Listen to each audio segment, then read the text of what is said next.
공부하게 될 그 복합운송 국제 규칙은 지금 현재 사용되고 있는 것의 경우에는 웅크타드 ICC 통일 규칙이 있습니다. 웅크타드 ICC 통일 규칙이 있고, 웅크타드 ICC 통일 규칙이 나오기 이전에 이러한 흐름을 통해서 복합운송에 관련된 국제 규칙이 만들어졌어요. 그래서 좀 살펴보면 1949년에 이제 밭개안이라는 게 있었어요.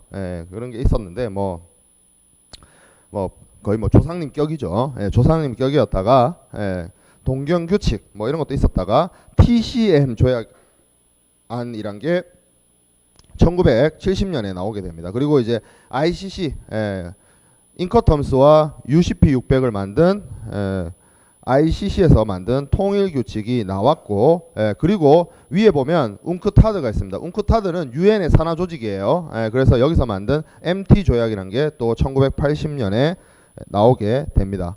그리고 웅크타드와 ICC가 협력을 해서 만든 통일 규칙이 1991년에 나와서 웅크타드 ICC 통일 규칙이라고 합니다. 하나하나씩 좀 살펴보면 기본적으로 이 밖에안은 국제상업회의소가 공포한 뭐 초안 같은 거예요.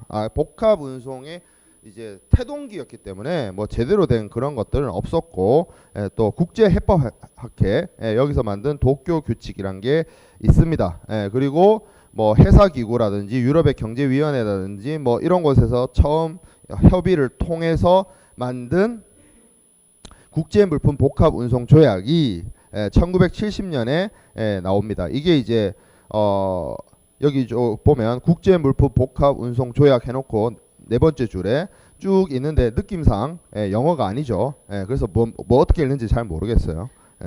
불어인가? 불어일 거야 아마. 뭐 그렇네. 그렇죠. 그래서 여기까지 나왔었고, 그 다음에 1975년도에 복합운송증권에 관한 ICC 통일 규칙이라고 해서 처음 등장을 한 것이 있습니다. 그때 요때는 여기도 이제 강조 표시가 되어 있다시피 이종 책임 체계가 도입이 됐어요.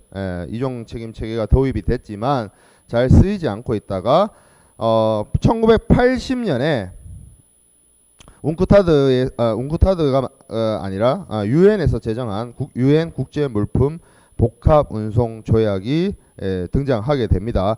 이 국제물품 복합운송 조약의 영어 네임이 United Nations Convention on International Multimodal Transport of Goods예요. 그래서 여기 멀티모달 트랜스포트라는 표현을 사용하면서 이 조약의 이름이 MT 조약이 됩니다. 약어로. 우리 그 비엔나 협약, 국제물품 매매에 관한 협약 같은 경우에는 CISG라고 줄여 부르죠. 그런 것처럼 유엔 국제물품 복합운송 조약은 보통 MT 조약 이렇게 많이 불러요. 근데 요 MT 조약이 우리가 그 중간고사 이전에 했던, 중간고사 이전 맞나?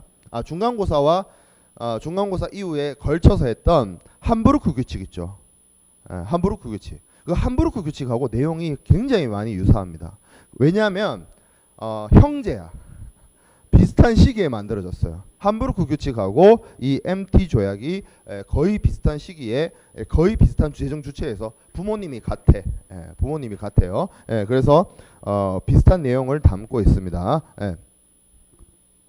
그리고 실질적으로 함부르크 규칙처럼 이 MT 조약도 비준하고 있는 국가가 적기 때문에, 그리고 선진국들이 적극적으로 참여하지 않고 있기 때문에 이 MT 조약에 대해서 그래서 실제로 발효가 될지에 대해서 의문이 있습니다. 실제로 지금 쓰이지는 않고 있어요. 자, 그리고 1991년도에 웅크타드 ICC 통일 규칙입니다. 그래서 웅크타드가 이 ICC와 협의를 해서 복합운송 증권에 관한 웅크타드 ICC 통일 규칙을 만듭니다. 그래서 웅크타드 ICC 통일 규칙은 사실 MT 조약부터 어떤 걸 하고 있다? 수정 단일 책임 체계를 채택하고 있습니다.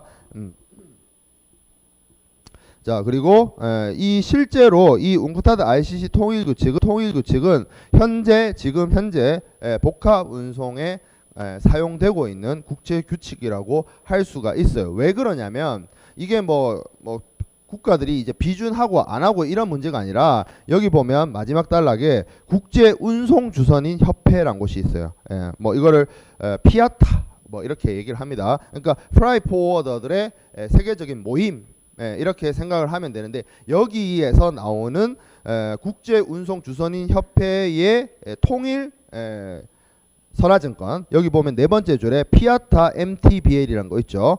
피아타, 그냥 또 피아타 BL이라고 줄여서 부르기도 하는데 복합 운송 주선인, 그러니까 이 프라이 포워더들이 운송 서비스를 제공할 때 사용하는 선화증권의 그 선화증권의 내용이 웅크타드 ICC 통일 규칙을 기반으로 만들어져 있습니다. 그러니까 실질적으로 웅크타드 ICC 통일 규칙은 지금 현재 실무적으로 사용되고 있는 복합 운송의 국제 규칙, 복합 운송의 준거법 역할을 하고 있는 겁니다. 그래서 우리가 이번 시간에 학습하게 될 내용은 크게 두 가지예요. MT 조약하고 그리고 웅크타드 ICC 통일 규칙의 내용을 좀 살펴보도록 하겠습니다. 뭐 MT 조약의 뭐 구성은 뭐 이렇게 쭉 나와 있고, 구성은 뭐 쭉 한번 보면 되고 그냥. 자, 그래서 내용부터 좀 살펴보도록 할게요. 모든 국제 규칙의 1조나 2조에 가보면 정의, 내용 정의를 합니다. 용어 정의를 하죠. 그래서 인터내셔널 멀티모달 트랜스포트라고 하면 뭐예요? 국제 복합 운송을 얘기를 합니다. 국제 복합 운송은 핵심이 뭐야? 적어도 두 종류 이상의 운송 수단에 의한 화물 운송을 의미합니다. 그래서 복합 운송인이 자기의 보관 아래 인수해서 한 국가에서 다른 국가로 이동시키는 복합 운송 계약에 의한 두 종류 이상의 운송 수단에 의한 화물 운송을 국제 복합 운송이라고 해요. 자, 그리고 이러한 국제 복합 운송을 하는 복합 운송인이 있습니다. 멀티모달 트랜스포트 오퍼레이터라고 하는 것은 스스로 혹은 자신을 대리한 타인을 통해서 복합 운송 계약을 체결하고 이런 송화인이나 이런 사람들에 대해서 주체로서 행위를 하고 또한 계약의 이행에 관한 책임을 지는 사람을 말합니다. 주체로서 계약 체결하고 이 복합 운송 계약의 이행에 대해서 책임지는 사람을 복합 운송인이라고 이야기를 합니다. 자, 그리고 뭐 복합 운송 계약은 뭐 복합 운송 계약을 국제 복합 운송을 실현시키기 위한 계약을 얘기를 하는 거고, 멀티모달 트랜스포트 다큐먼트는 복합 운송 계약을 인수했을 때 발행하는 그러한 것을 증명하는 증권. 그리고 컨사이너란 말이 등장합니다. 컨사이너는 송화인, 송환이죠. 물품을 보내는 사람. 복합 운송인과 계약을 체결해서 목적지까지 화물 운송을 의뢰하는 사람을 송화인이라고 하죠. 그리고 수화인, 물품을 인도받을 권리가 있는 사람, 목적지에서 물건을 받는 사람. 그리고 구스라는 표현이 등장합니다. 여기 좀 봐둘 게 송화인이 공급한 것인 경우에는 컨테이너나 펠리트나 유사한 운송 포장 용구를 포함한다고 되어 있어요. 왜 그렇겠어요? 송화인이 제공했다는 거야. 송화인이 제공했다는 거야. 그럼 반대로 얘기하면 운송인이 제공한 컨테이너나 팔레트는 해당 안 될 수도 있다. 그 뜻입니다. 그러니까 if라고 해서 뭐예요? 컨사이너가 서플라이 했을 때잖아. 근데 실질적으로 국제 운송에서 쓰이는 컨테이너들을 보면 지난 시간에도 공부했지만 컨테이너를 누가 보통 가지고 있고 그걸 운송에 사용합니까? 보통 운송회사들이에요. 한진해운, 뭐 현대해상 이런 회사들이 컨테이너를 가지고 있죠. 자, 그리고 국제협약, 이거는 CISG처럼 여러 국가들이 비준 동의해가지고 발효하면 이게 발효되도록 만든 국제 협약입니다. 유엔이 제정한 국제 협약이에요. 근데 다만 이제 이게 여러 국가들이 여기에 참여하지 않고 있다 보니까 실질적으로 잘 안 쓰이게 된 거지. 국제 협약을 지향했다, 국제 협약이다라는 것을 알아두길 바랍니다. 자, 그리고 국제 복합 운송에 관한 이 협약의 적용 범위를 좀 살펴보면, 첫 번째로 복합 운송인이 화물을 복합 운송 계약에 규정된 대로 자기의 보관 아래 인수한 곳이 체계약국에 있을 때, 그러니까 이 협약, 이 MT 조약의 협약에 따른 체약국에서 뭘 했다는 거야? 복합운송인이 하물을 인수했다라는 거죠. 예. 두 번째, 복합운송인이 하물을 복합운송 규정된 대로 인도할 곳이 제약국에 있을 때. 예.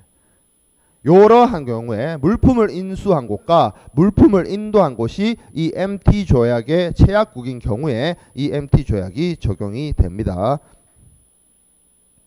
사실상 그 CISG에 비하면 좁죠. CISG는 선택할 수 있었잖아. 선택권 같은 게 있었죠. 꼭 제약국이 아니더라도 이 제약국의 법률을 중거법으로 채택을 하면 CISG를 적용할 수 있었습니다만 MT 조약의 경우에는 지금 방금 보다시피 좀 내용이 협소하게 되어 있습니다. 자, 그리고 좀 건너뛰어서 5조 증서입니다. 복합운송증권의 발급이에요. 그래서 복합운송인은 화물을 자기의 보관으로 인수한 때에는 송화인의 선택에 따라서 유통성 증권 형태 혹은 비유통성 증권 형태의 복합운송 증권을 발급하여야 한다라고 했죠. 우리 한 학기 동안 배운 유통성 증권 중에서 가장 대표적인 게 뭐였어요? 선화증권. 선화증권. 자, 그리고 비유통성 증권 중에서 대표적인 것들은 자세히 배우진 않았지만 개념만 학습한 뭐 시웨이 빌이라든지 그런 게 비유통성 증권에 해당이 되죠. 그래서 여기 보면 negotiable or non-negotiable 폼으로 할 수 있다. 어떻게든. 그러니까 이 복합운송 증권은 선화증권처럼 유통성 증권으로서 발행될 수도 있고 시웨이 빌처럼 비유통성 증권으로 발행될 수도 있다라는 겁니다. 뭐 서명해야 된다, 뭐 어떤 식으로 발급해야 된다 이런 것들은 쭉 그냥 한번 쭉 훑어보면 될 것 같고요. 자, 그리고 뭐 명세 이런 것들을 뭐 기계적 방법에 의해서 뭐 발급할 수 있다. 뭐 이런 것들도 있을 수 있죠. 뭐 이때가 이미 1980년대였기 때문에 기계적인 방법으로 발행할 수 있다는 문구가 들어가 있습니다. 그렇게 중요한 내용은 아닌 것 같고요. 자, 그리고 유통성, 그래서 아까 앞에서 봤던 것처럼 5조에서 뭐라고 했어요? 서류를 복합운송 서류를 유통성으로도 발행할 수가 있고 비유통성으로 발행할 수도 있다라고 했어요. 그래서 이 뒤에 보면 유통성으로 발행했을 때와 비유통성으로 발행했을 때를 구분해서 설명을 하고 있습니다. 그래서 6조에 뭐라고 얘기하고 있냐면 유통성 복합운송 증권이에요. 6조에. 그래서 복합운송 증권이 유통성 증권 형태로 발급될 때는 어떻게 한다? 지시식 혹은 소지인식으로 발행되도록 되어 있습니다. 지시식은 누구의 지시에 따라서 화물의 뭐 수취인이라든지 화물의 착화통지처라든지 이런 것들이 정해지는 거죠. 화물 받아갈 사람이 누군가의 지시에 따라서. 그러면 누군가의 지시를 따른다는 말 자체가 유통을 전제하고 있다는 거고, 소지인식은 뭐예요? 그 선화증권, 그러니까 복합운송 선화증권을 가지고 있는 사람이 이 물품의 정당한 권리자라는 방식으로 발행되는 거죠. 그리고 이 지시식으로 발행될 때는 누구의 지시에 따라서 그 화물의 권리가 체화되어 있는 이 서류를 넘길 때 쓰는 방법은 배서입니다. 배서, endorsement를 하는 거죠. 그 자꾸 선화증권이라고 하는데 복합운송 증권의 뒷면에 화물을 받아야 되는 사람의 이름이 적히고 그리고 권리자, 그러니까 지시하는 사람의 사인이 들어가서 배서가 이루어진다라는 겁니다. 자, 그리고 원통 이상의 원본이 나오면 당연히 뭐 이거는 원본의 통수를 기재해서 발행하고, 그리고 사본이 나올 때는 사본마다 비유통성 사본이다. 뭐 이런 표시해야 된다. 뭐 이런 이야기들도 있습니다. 그래서 여기 보면 A, B, C, D, E라고 해서 유통성 증권의 형태로 발급되었을 때 이렇게 발급한다라는 걸 알 수가 있죠. 5개예요. 5개. A, B, C, D, E. A, B, C, D, E 5개라고. 자, 화물의 인도는 필요한 경우 정당하게 배서된 복합운송 증권가의 상한으로서 청구되어질 수 있습니다. 그러니까 배서를 통해서 이 복합운송 증권을 정당한 소지인이 화물에 대해서 이 서류를 상환하게 되면 화물의 인도가 이루어진다. 그 뜻입니다. 그리고 두 통 이상의 원본을 한 조로 발급했을 때는 복합운송인은 그러한 행위를 하는 사람의 선의로 원본 중 한 통과 상한으로 화물을 인도할 때 나머지 그러면 두 통이 발행됐는데 한 통을 받아서 화물을 인도해 줬어요. 그러면 그걸로 화물 인도 의무가 끝나는 겁니다. 나머지 한 통 오지 않았어도 그 얘기죠 지금. 자, 그리고 비유통성 복합운송증권이 7조에 있습니다. 비유통성 복합운송증권은 화물의 그 정당한 소지인, 수취인의 변경을 의도하지 않고 있어요. 그래서 그 화물을 받아야 되는 사람을 무슨 택배 보내듯이 딱 누구 거라고 딱 적혀서 지정돼서 복합운송 서류가 발행이 됩니다. 그래서 지명된 수화인이라는 표현이 등장을 합니다. Named Consignee라는 표현이 등장하죠. 그래서 이 지명된 수화인이 어떤 사람이다? 화물을 목적지에서 찾아갈 사람이다 라는 거죠. 그래서 이런 것들이 발행되게 됩니다. 자, 그리고 복합운송증권의 내용입니다. 복합운송증권의 내용. 복합운송증권에는 이런 내용들이 들어가야 돼요. 그래서 A, B, C, D, E, F, G, H, I, J 해가지고 쭉 나와 있죠. 그래서 뭐 일반적인 내용이에요. 일반적인 내용인데 뭐 하인이라든지 화물의 외관에 이 화물의 성격이나 내용에 대해서 마크 표시하는 거 그런 것들을 할 수 있고 화물의 외관 상태 뭐 이런 것들을 표시해야 되고 그리고 복합운송인의 명칭, 송화인의 명칭 그리고 지명한 경우에 수화인 지명 안 한 경우도 있을 수 있어. 그리고 뭐예요? 복합운송인이 화물을 자기 보관 아래 인수한 장소 및 일자. 이게 뭐야? 쉽게 말하면 선적이죠. 그래서 여기 표현을 보면 영어 표현을 보면 뭐라고 되어 있어요? Taking in charge라고 되어 있죠. 그래서 화물을 인수했다라는 거죠. 자기 보관 하래. 그러면 쉽게 말하면 이게 선화증권으로 쳤을 때는 선적지 얘기하는 겁니다.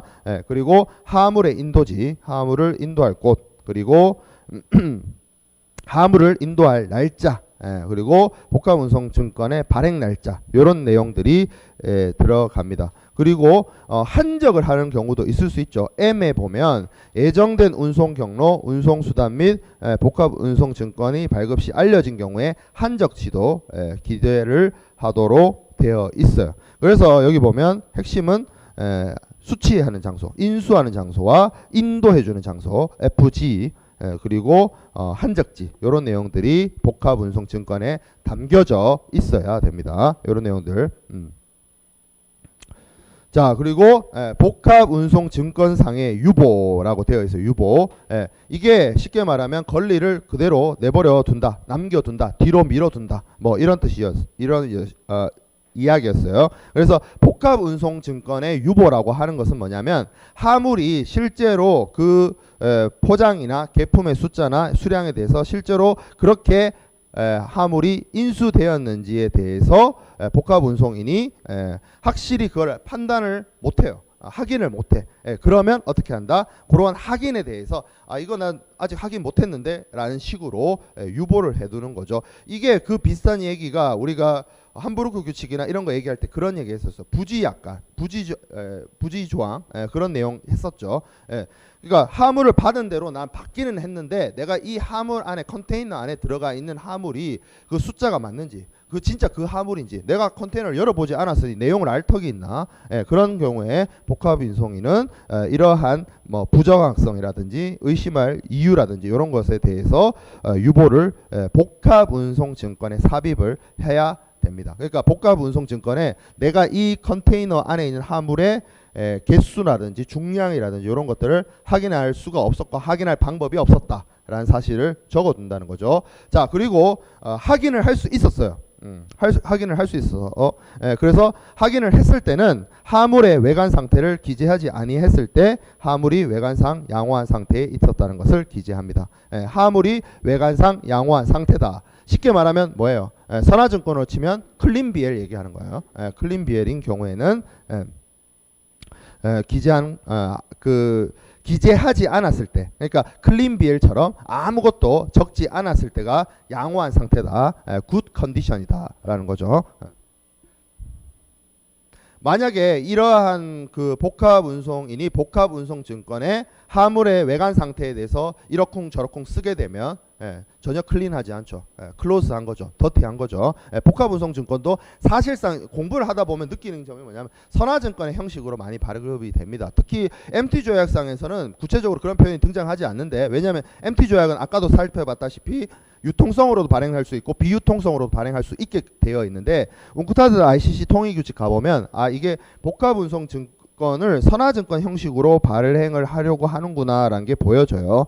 자, 그리고 복합운송증권의 증거력입니다. 이것도 마찬가지로 우리가 운송을 하기 위한 운송서류로서 발행을 되기 때문에 그 운송계약에 뭐예요? 추정적 증거로서 역할을 합니다. 복합운송인이 화물을 인수해서 목적지까지 화물을 인도해주는 그러한 복합운송 계약에 따른 추정적 증거로서 작용을 하고,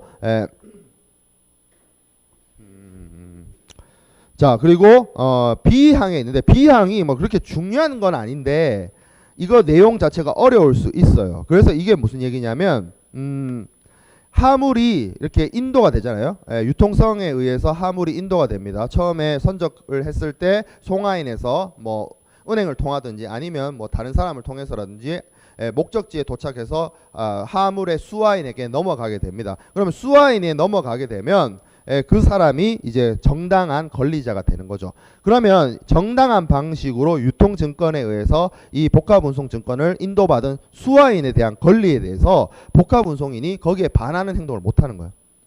왜? 수화인이 정당한 소지자니까, 정당한 이 화물의 수취인이기 때문에 뭐 그러한 행동을 대해서 복합운송인이 나는 너한테 화물 못 내줘, 이런 식의 행동을 할 수는 없다라는 거예요. 유통증권의 경우에는.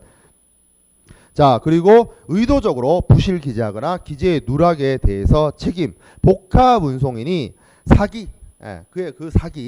사기를 치기 위해서 복합운송증권의 내용을 허위로 기재하거나 그러한 허위로 기재된 복합운송증권을 발행하게 돼서 발생하게 되는 제3자가 입는 손실이라든지 손해라든지 비용이라든지 이런 것에 대해서는 이 MT조약에 규정되어 있는 책임 제한의 혜택 없이, 그러니까 책임 제한액이 곧 나올 텐데 책임 제한보다 더 많이 물어줘야 된다는 얘기예요. 책임 제한의 혜택이 없다는 말은 배상 책임이 있다라는 거죠. 자, 그리고 송화인에 대한 보증, 송화인에 의한 보증. 그러니까 송화인이 여기 보면 영어로 guarantee by the consignor입니다. 그러니까 컨사이너가 보증하는 거야. 송화인이 보증하는 거야. 일종의 송화인의 의무예요. 그래서 뭐라고 얘기를 하고 있냐면, 송화인은 화물을 자기의 보관 아래 인수할 때 복합운송증권의 기재를 위해서 자기가 제출한 화물의 종류, 명세, 수량, 중량 이런 것들, 그리고 중요한 건 이제 화물의 위험성에 대해서 그러한 내용들이 정확하다고 복합운송인에게 약속한 겁니다. 담보한 거예요. 그래서 화물의 명세를 제출할 때 이 화물이 뭡니다 라고 운송인한테 알려줄 때 정확하게 수량이나 중량이나 개수나 위험성이나 이런 것들을 알려야 된다는 이야기입니다. 그래서 만약에 이러한 송화인의 그 보증이 제대로 이루어지지 않았다라고 한다면 그로 인한 손실에 대해서 복합운송인에게 보상을 해야 됩니다. 너무 당연한 거죠. 자, 그리고 기타 서류. 복합운송증권의 발행은 필요한 경우에 따라서 운송에 따른 다른 서류의 발급을 배제하지 않습니다. 왜 그러냐면 이런 경우 있을 수 있어요. 복합 송화인이 있어요. 송화인이 있고 복합운송 계약을 체결을 합니다. 그러면 여기서 멀티모달 BL이 나오는 거죠. 복합운송 서류가 나오는데 실제 운송은 어떻게 이루어지냐면 육상, 해상, 육상이에요. 그러면 이 각각 구간에 있어서 이 사람이 실제 액추얼 캐리어일 수도 있지만 뭐일 수도 있어요. MV OCC일 수도 있죠. 그러니까 계약 운송인일 수도 있단 말이야. 그러면 실제로 이 육상의 실제 운송인들이 따로 다 있잖아. 예. 그럼 실제 운송인이 다 따로 있다는 얘기는 이 실제 운송인이 이 복합 운송인에게 주는 서류가 있겠죠. 뭐가 나오겠어요? 여기서 BL이 나오겠죠. 이거 나올 수 있다는 거예요. 이게 있더라도.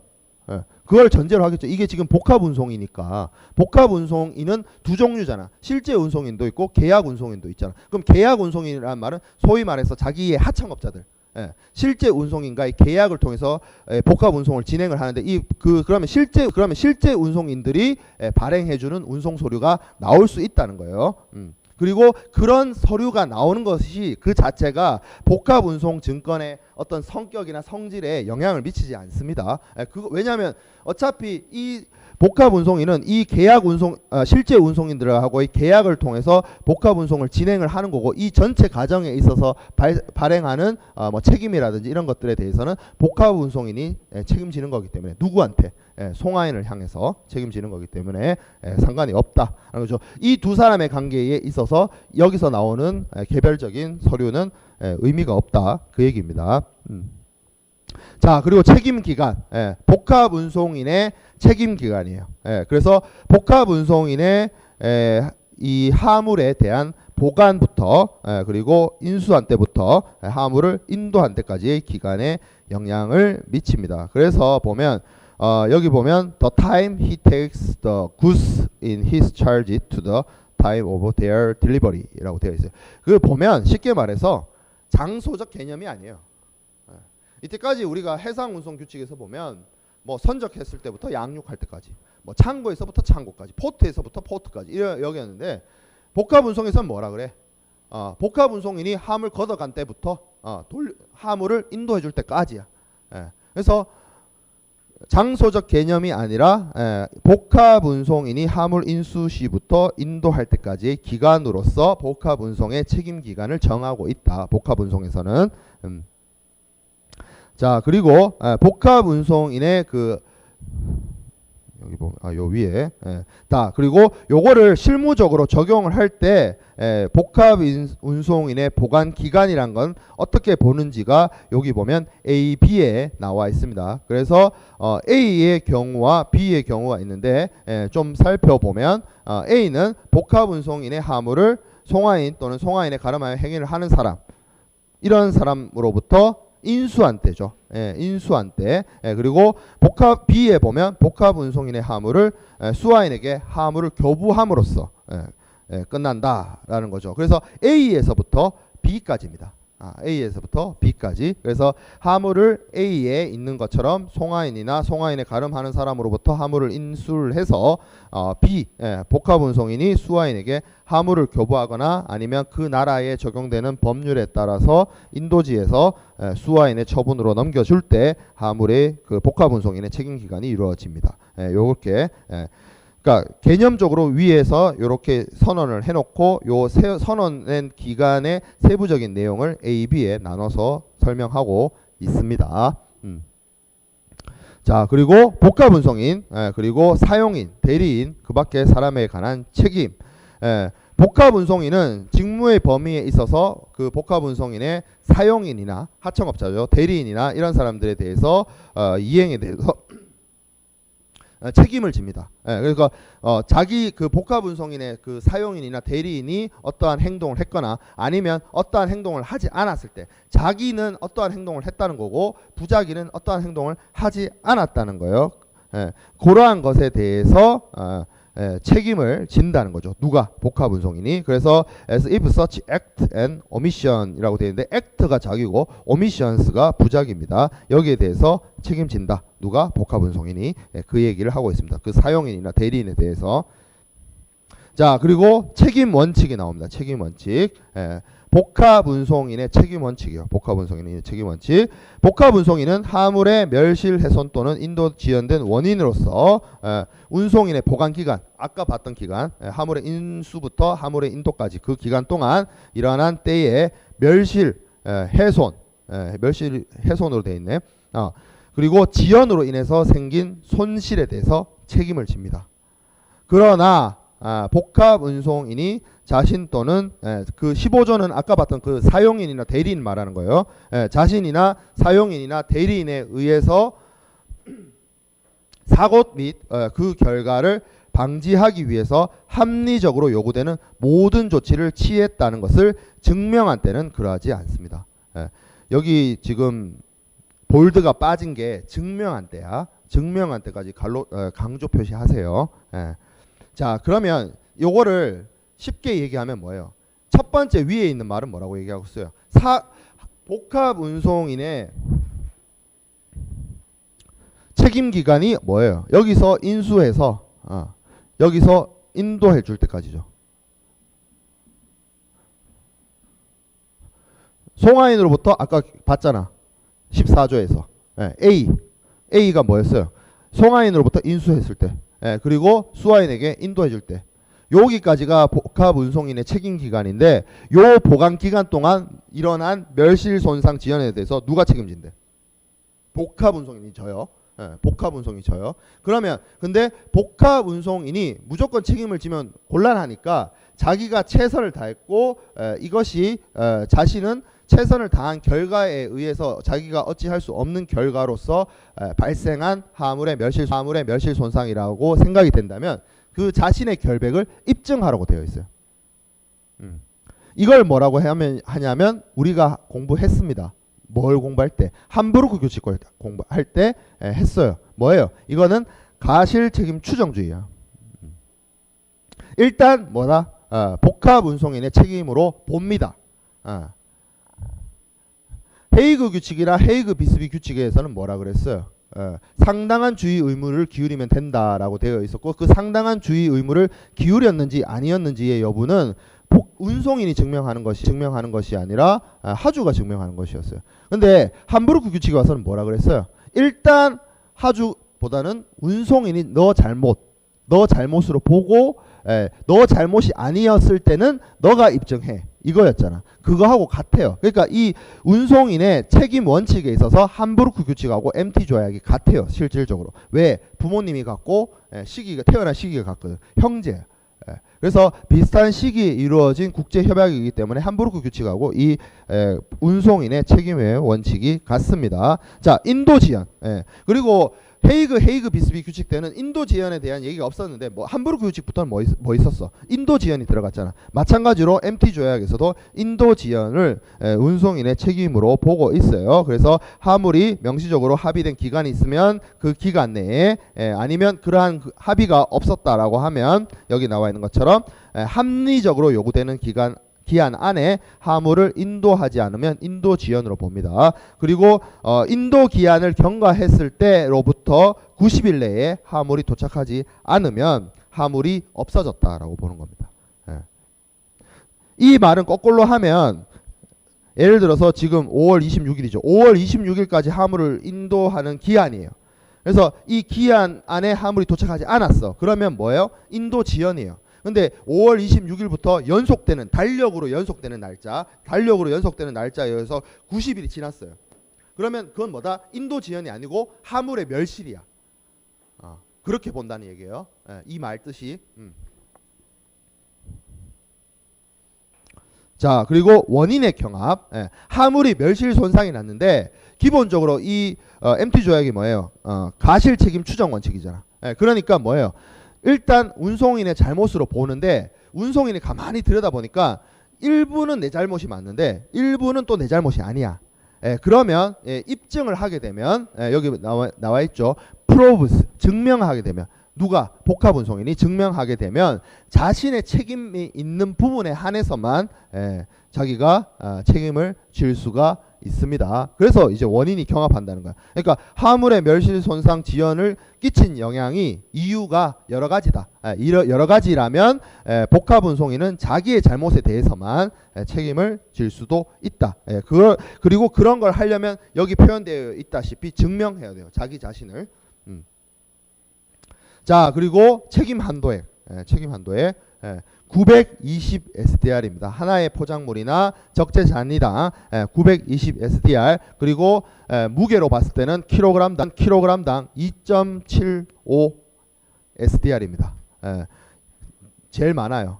667, 835 SDR보다 더 많아요. 920 SDR이었죠. 헤이그 비스비 때는 뭐였어요? 667 그리고 2 SDR이었죠. 667 사실은 666.99지만 뭐 그건 됐고 667 667에 2 SDR이었죠.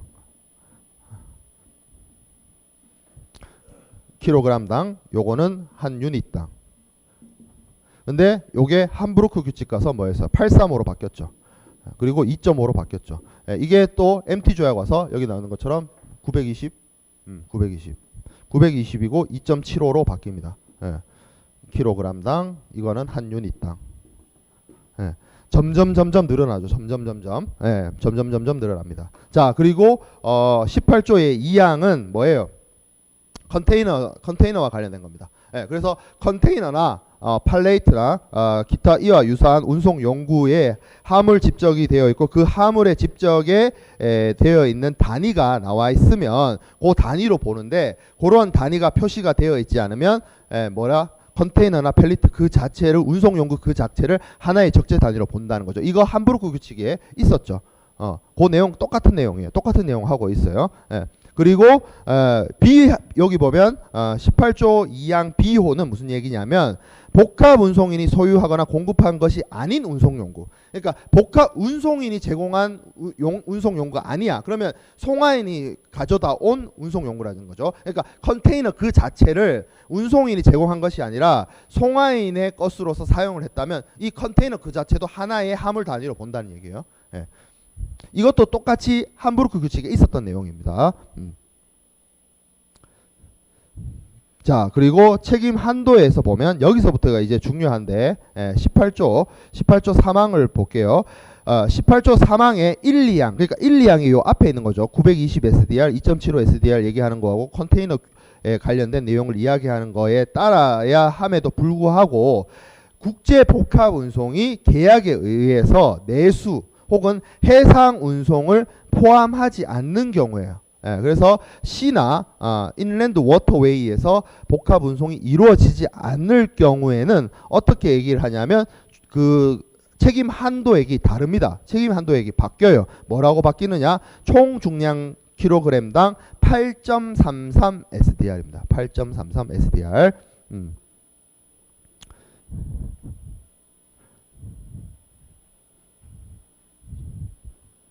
여기가 중간이 해상이 아니고 예를 들어서 여기가 만약에 항공운송이다. 이런 식으로 쓰인다 라고 하면 킬로그램당 물어줘야 되는 책임 한도액이 8.33이 됩니다. 내수로가 안 쓰이고 이렇게 육상이라든지 아니면 뭐 철도라든지 해상 내수로가 이 복합 운송인의 책임 기간 안에 들어가 있지 않은 경우에 그렇게 바뀝니다. 내용이. 자, 그리고 18조 4항 인도 지연의 경우에는 책임 한도액이 화물에 대해서 지급되는 운임의 2.5배입니다. 2.5배. 2.5배. 그리고 뭐 합의에 의해서 이러한 책임 한도액을 늘릴 수 있다. 이런 얘기도 18조 6항에 있고 그리고 18조 7항의 SDR은 그 SDR이에요. IF에서 제정한 특별 인출권 그 SDR을 말합니다. 자, 그리고 국지적 손해. 국지적 손해. 18조하고 19조를 함께 해석을 해야 되는데 하물의 멸실 또는 손상이 복합 운송의 어느 한 특정 구간에서 발생하고 그 구간에 관해서 적용되는 국제협약 또는 강행적 국내법이 위에 봤던 18조 1항이나 3항의 적용으로 산출되는 한도보다 높은 한도를 규정하고 있는 경우에는 그 협약 또는 그 국내법의 규정에 따라서 결정한답니다. 이 말이 잠깐만 여기 19조죠. 조금 뒤로 건너뛸게요. 자, 지금 여기 보면 주요 전체 운송에 대해서 나와 있고 해상, 육상, 항공이 나와 있고 복합 운송은 없죠.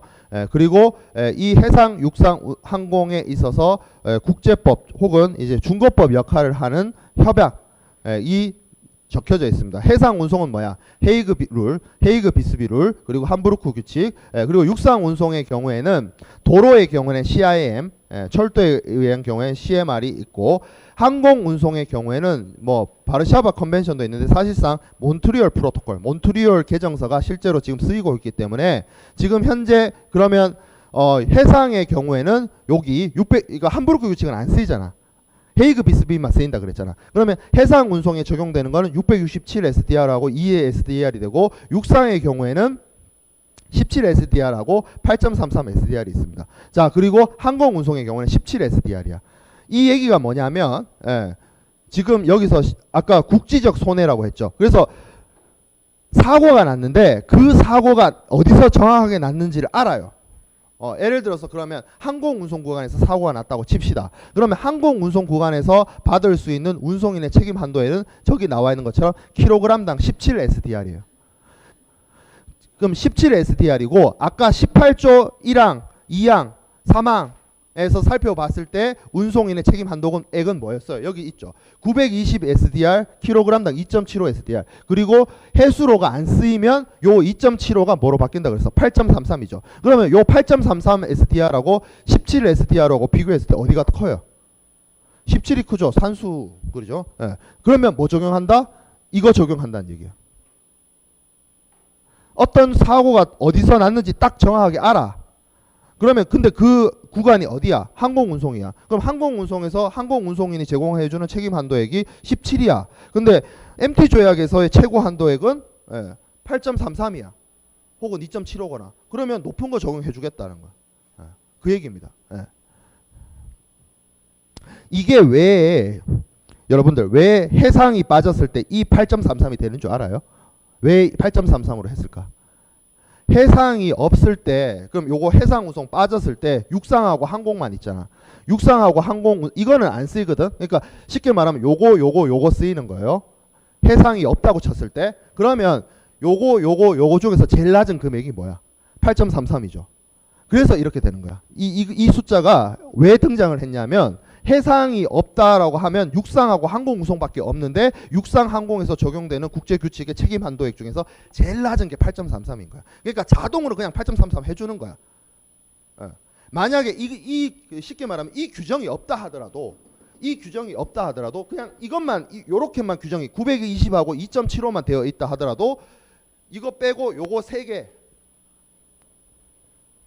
개하고 비교했을 때 무조건 이 숫자보다 이게 높잖아. 그럼 최소 어디까지야? 여기까지는 된다는 거잖아. 무조건. 그러니까 아예 협약 내용에다가 해상 내수로가 빠지면 어떻게 한다? 책임 한도액을 8.33으로 해준다는 내용이 넣어놓은 거야.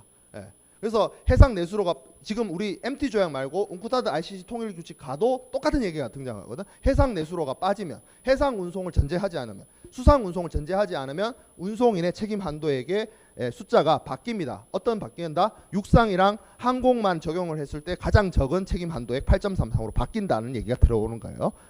저 8.33 숫자가 저기서 시작된 거예요.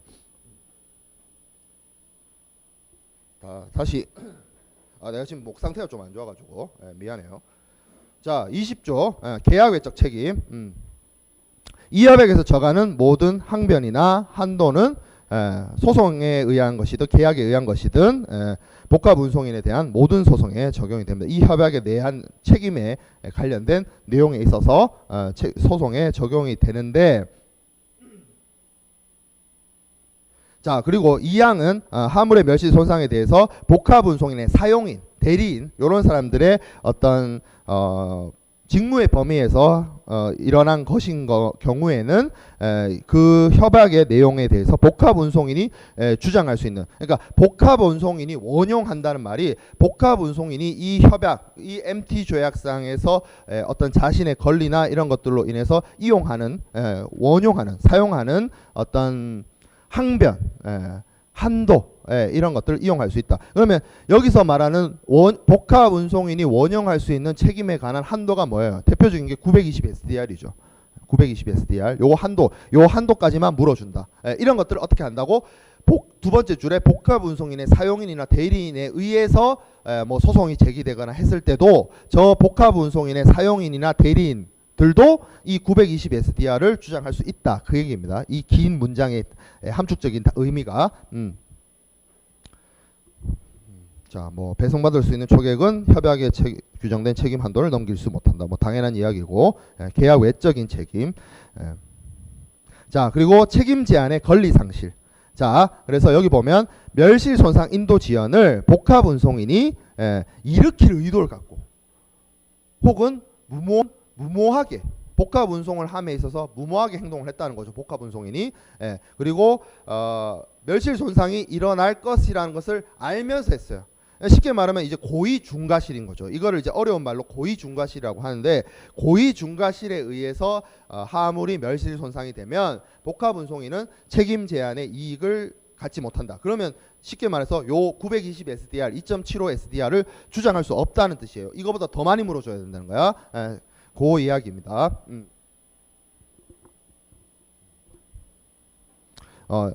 21조 2항은 복합 운송인의 사용인과 대리인에 대해서 위에서 한 이야기와 똑같은 이야기를 반복하고 있는 거예요. 그래서 별로 중요한 건 아니고, 자 22조는 송하인의 책임입니다. 여기서부터는 송하인의 책임. 앞에서는 뭐였어요? 복합 운송인의 책임 한도에 그리고 책임 범위에 대한 이야기가 나왔고, 22조에서부터는 송하인의 책임입니다. 자, 그래서 송하인은 송하인 자신이 사용인이나 대리인이 직무의 범위 내에서 행위하고 있을 때 가실이나 부주의로 인해서 복합 운송인이 입은 손실에 대해서 책임을 져야 한다. 앞에서는 복합 운송인이 복합 운송 계약에 따라서 하물을 인수해서 인도하는 데 발생한 하물의 멸실 손상 인도 지연에 대해서 책임을 진다라는 이야기가 나왔는데, 여기서부터는 송하인의 자신의 업무 범위와 관련해서 복합 운송인에게 피해를 주면 복합 운송인에게 책임을 져야 된다는 얘기가 나와 있어요. 그래서 이게 그 MT 조약부터는 송하인에 대한 의무, 송하인에 대한 책임, 이런 내용들이 구체적으로 잘 들어가 있습니다. 함부르크 규칙에서도 사실상 그런 내용, 비슷한 내용들이 있었죠. 자, 그래서 위험물에 관한 특별 규칙입니다. 이것도 헤이그 비스비와 함부르크 규칙에서 여러분들이 한 번씩은 봤던 거예요. 뭐냐면 무해와 조치입니다. 무해와 조치. 하물이 위험한 하물이란 거야. 위험한 하물. 그래서 위험성이 있다는 표식을 하거나 라벨을 붙여야 되고, 그리고 이 하물이 나 굉장히 위험한 하물을 너에게 운송 서비스를 맡긴다라는 사실을 송하인은 복합 운송인에게 알려줘야 됩니다. 알려줘야 된다. 통지해야 된다는 표현으로 등장을 하고 있죠. 이 하물 좀 어려워. 이 하물 위험해. 이 하물 관리 잘 못하면 뭐 불이 난다든지 폭발한다든지 위험성을 가지고 내포하고 있어 라는 사실을 송하인은 복합 운송인에게 충분히 인지할 수 있도록 알려줘야 된다는 거죠.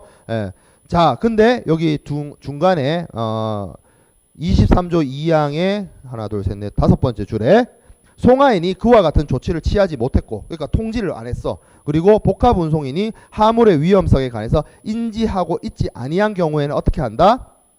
이로 인해서 발생한 손실에 대해서 송하인이 책임을 집니다. 그리고 복합 운송인은 배상금 없이 하물을 파괴하거나 무해하게 처벌할 수 있습니다. 이게 무해하 조치예요. 무해하 조치. 자, 그리고 23조 4항을 보면 본조 2항 B의 규정을 적용하지 아니하고 라는 말은, 이거는 본조 2항 B의 규정이 뭐냐면 쉽게 말해서 송하인이 알려주지 않아서 복합 운송인이 무해하 조치를 했다. 그 경우죠. 그거 아닌 경우에 뭐예요? 하물이 인명 또는 재물에 실제 위험을 미치게 되는 경우. 그러니까 여기서 얘기하는 건 뭐냐면 송하인이 복합 운송인한테 이 하물 되게 위험해 라고 알려줬다 이거야. 알려줬는데 실제 위험이 닥쳤어. 그러면 복합 운송인은 하물을 또 배상금 없이 파괴시키거나 무해화 시킬 수 있습니다. 요 내용, 똑같은 내용이 어디 있었다? 함부르크 규칙에도 있었어요. 그죠? 비슷한 내용이 많아요. 그래서 쌍둥이라는 얘기를 내가 하는 거야. 자, 그리고 청구 및 소송. 그래서 하물이 수하인에게 교부된 바로 다음 영업일. 워킹 데이 애프터 더 데이. 이것도 사실상 함부르크 규칙하고 비슷한 내용이죠. 다음날 알려주라는 거죠.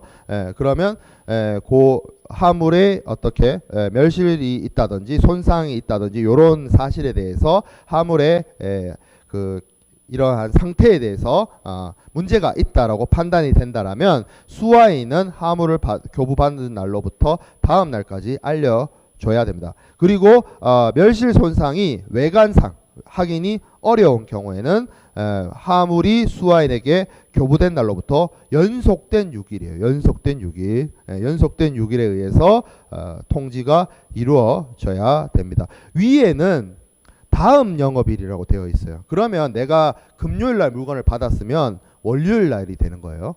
워킹데이잖아. 토요일 날 일 안 해요. 일요일 날 일 안 해. 자, 근데 밑에는 외관상 확인은 뭐라고 되어 있어요? consecutive day라고 되어 있어요. 달력으로 6일이에요. 중간에 뭐 공휴일 껴도 상관없어. 연속되는 6일입니다. 그 표현 차이가 있어요. 자, 그리고 지연의 통지, 하물이 수화인에게 교부될 때 상태가 권한이 부여된 대리인 이런 사람들에 의해서 조사나 검사의 대상이 된 데는 조사 검사 중에 확인된 멸실 손상에 대해서 통지를 요하지 않습니다. 그 조사나 검사를 하기 때문이죠. 그리고 복합운송인이나 수화인은 하물을 검사하고 검수하는 데 필요한 상당한 편의를 상대방에게 제공을 해야 됩니다. 그리고 자, 하물이 수화인에게 교부됨으로써 인도된 날 혹은 14조 2항 B, 이거는 14조 2항 B2는 뭐냐면 그 나라 법률에 의해서 수화인의 임의처분하에 놓였을 때 그거예요. 그때 인도되었음이 수화인에게 통지된 날로부터 연속된 60일 이내에 복합운송인에 대해서 문서로 통지를 하지 아니한 때는 인도지연을 인정받지 못합니다.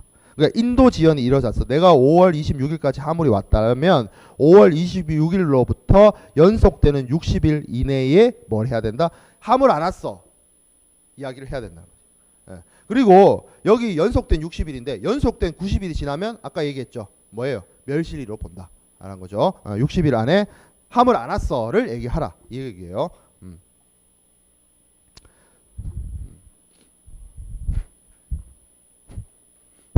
자, 그리고 하물을 인도된 날 중 더 늦은 날로부터 90일 이내에 90일 이내가 방금 이야기한 그 멸실이죠. 그래서 문서로 멸실 또는 손상의 개항을 명기해서 통지하지 아니했을 때는 그러한 통지를 하지 않은 것은 복합운송인이 송화인 또는 사용인이나 대리인의 가실 또는 부주의로 인해서 멸실 손상을 입지 아니하였다는 추정 증거가 된다. 90일 이내에 이걸 하지 않으면 송화인이나 그 복합운송인이 송화인 또는 그 사용이나 대리인의 가실 또는 부주의로 인해서 멸실 손상을 입지 않았다는 추정 증거가 된다. 복합운송인이 빠져나갈 구멍이 생긴다는 말이죠. 쉽게 말해서.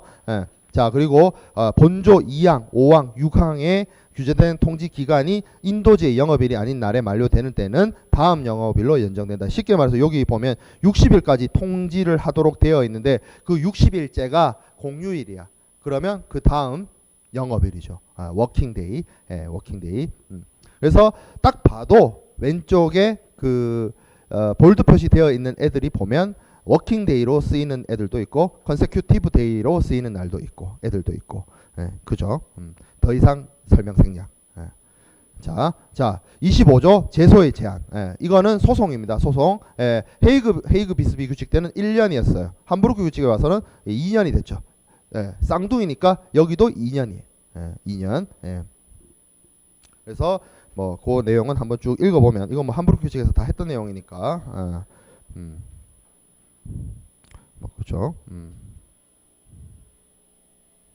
자, 그리고 이것도 크게 중요한 내용은 아닌데 그 제소의 제한에 보면 25조의 4항에 보면 그 제3자의 어떤 뭐 손해배상을 해야 되는 경우가 있을 수 있어요.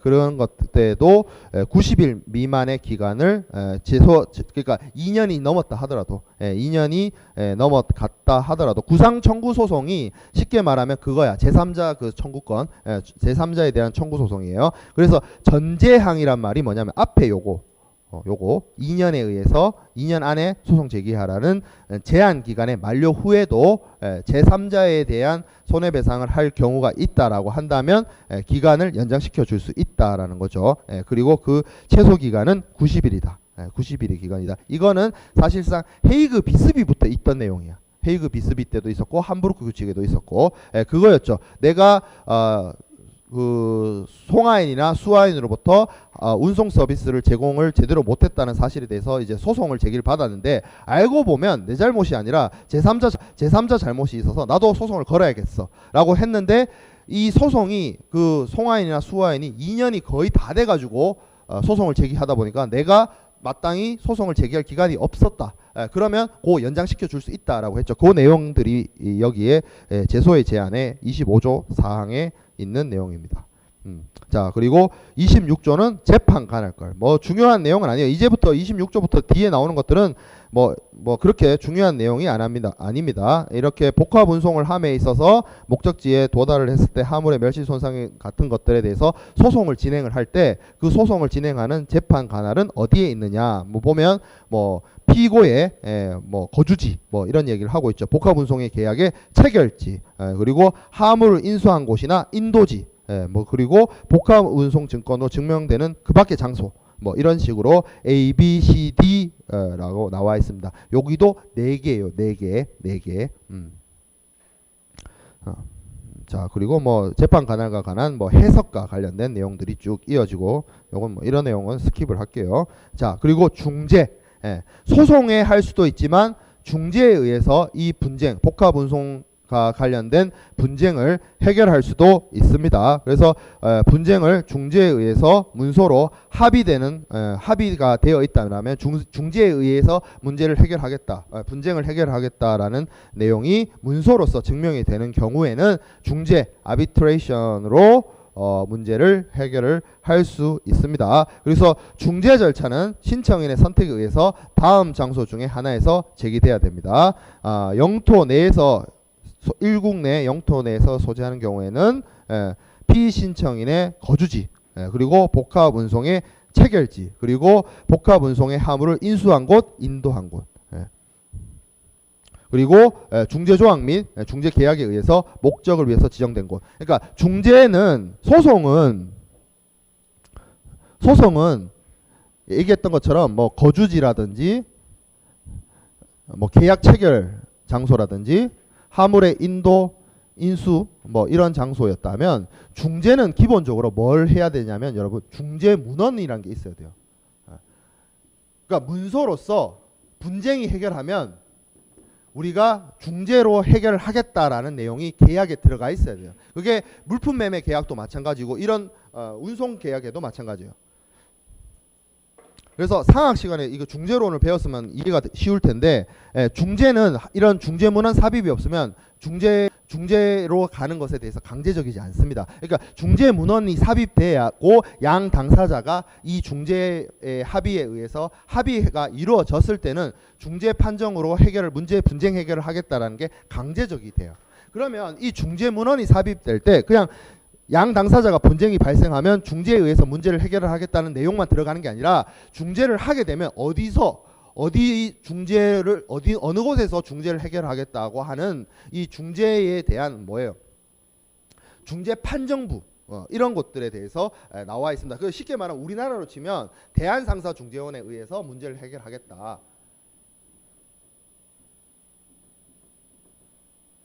이런 내용이, 이 문구가 이 중재문헌 안에 들어가 있어요. 반드시. 뭐 예를 들어서 대한상사중재원이 아니면 뭐 다른 나라에 있는 상사 분쟁 중재를 하는 그러한 장소가 정해지게 돼 있어. 중재문헌이 들어가면. 그러면 여기서 말한 것처럼 하물의 소송과 관련해서 거주지나 체결지나 인도 인수지에서도 할 수 있지만, 이 중재문헌에서 들어가 있는 중재소, 중재장소, 중재판정부, 거기에 따라서 분쟁을 해결할 수 있다. 중재에 따라서 해결을 할 수 있다는 거죠. 우리나라는 실질적으로 국제적으로 공인되어 있고 국가에서 인정한 상사 분쟁을 해결하는 곳으로서 대한상사중재원이 있어요. 삼성동 그 트레이드 타워에 가면 있습니다.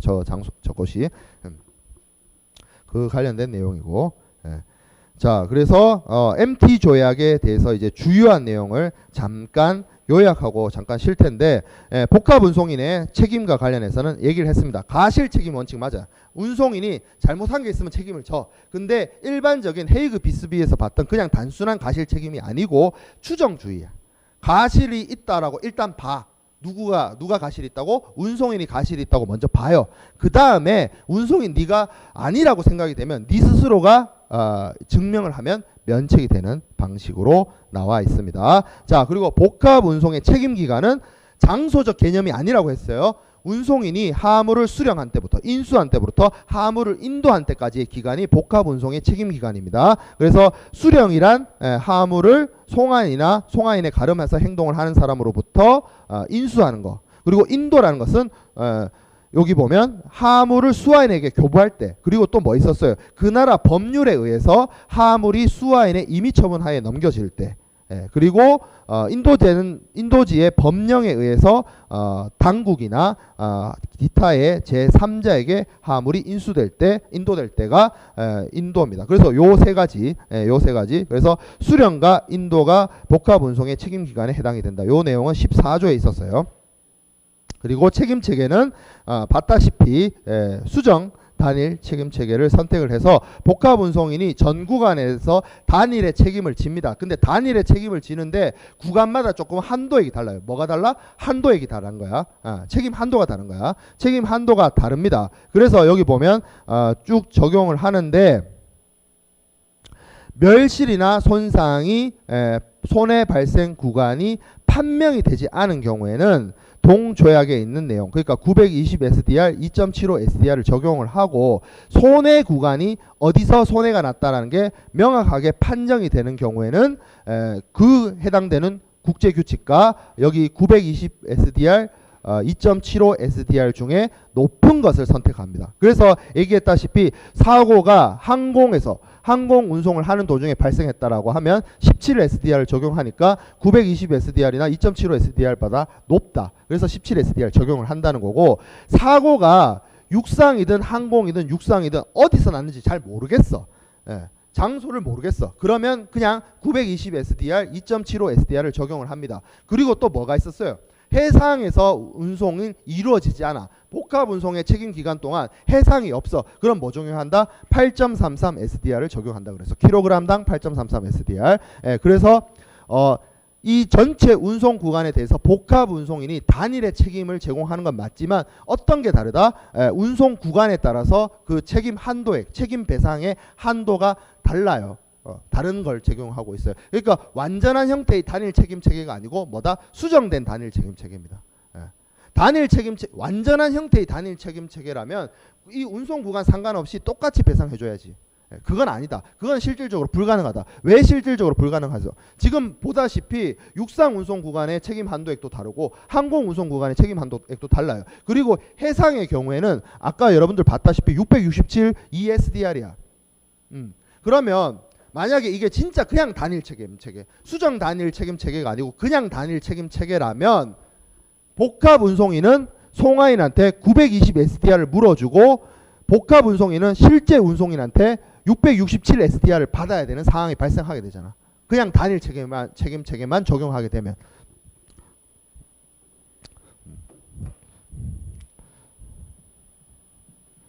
이게 만약에 단일이라면 사고가 여기서 터졌어요. 그러면 여기서 물어줄 거는 667인데 여기서 물어줘야 되는 건 920이 돼버리잖아. 이 차익 이거 어떡할 건데? 이거 이 사람이 다 뒤집어 써야 되잖아. 그래서 단일 책임 체계는 이념적으로, 개념적으로, 메커니즘적으로 복합 운송에 가장 적합하지만 단일 책임 체계를 쓸 수가 없다. 실제적으로. 그래서 수정을 한다. 어떻게 수정을 한다? 이 책임 한도액만 조정을 보는 거죠.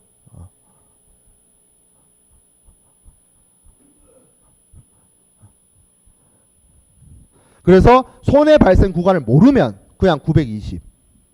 그리고 손해 구간을 알고 있으면 이거 중에 비교했을 때 높은 걸 하는 거죠. 근데 사실 여기도 마찬가지로 이렇게 수정을 한다 하더라도 여기서 해상에서 발생하게 되면 920이 높으니까 920을 물어줄 수밖에 없어요.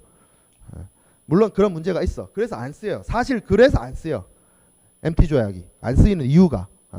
그런데 뒤에 이제 쉬는 시간 끝나고 보면 웅쿠타드 ICC 통일 규칙 보면 웅쿠타드 ICC 통일 규칙은 요 숫자 자체가 667이거든. 그래서 이거 여기 해상에서 물어줘야 되는 667하고 여기 그 복합 운송인이 송화인한테 물어줘야 되는 돈이 같아요. 웅쿠타드 ICC 통일 규칙은. 근데 MT 조약은 뭐다? 이게 920이다 보니까 해상에서 사고가 발생했다는 게 판명됐고 실제로 보상을 해줄 때 보면 이 개입이 발생한다니까 무조건적으로. 예. 그래서 MT 조약을 운송인들이 받아들일 수가 없었던 거예요. 그래서 실제로 안 쓰인다 라는 겁니다. 요게 핵심이다. 요거 다시 쉬는 시간 끝나고 돌아와서 웅쿠타드 ICC 통일규칙 얘기할 때 다시 얘기해야 돼요. 자, 그리고 이 설명 다 했죠. 멸실훼손 손해구간이 판명되지 않은 경우에 920 SDR 또는 2.75 SDR 중 높은 쪽, 그리고 해상 내수로 포함하지 않은 경우에 8.33, 그리고 멸실훼손 손해구간이 판명되면 그 구간에서 적용되는 강행정의 국내법과 여기 920 SDR 중 높은 쪽을 선택을 한다. 그리고 인도 지연의 경우에는 운임의 2.5배, 그리고 뭐 그 다음에 책임 제한의 배제, 부주의, 고의로 일으키면 위에 있는 그 책임 제한액을 원용을 할 수가 없다, 주장을 할 수가 없다라는 내용입니다. 요거 여기까지 하고 좀 쉬었다가 웅쿠타드 ICC 통일 규칙으로 나가도록 하겠습니다.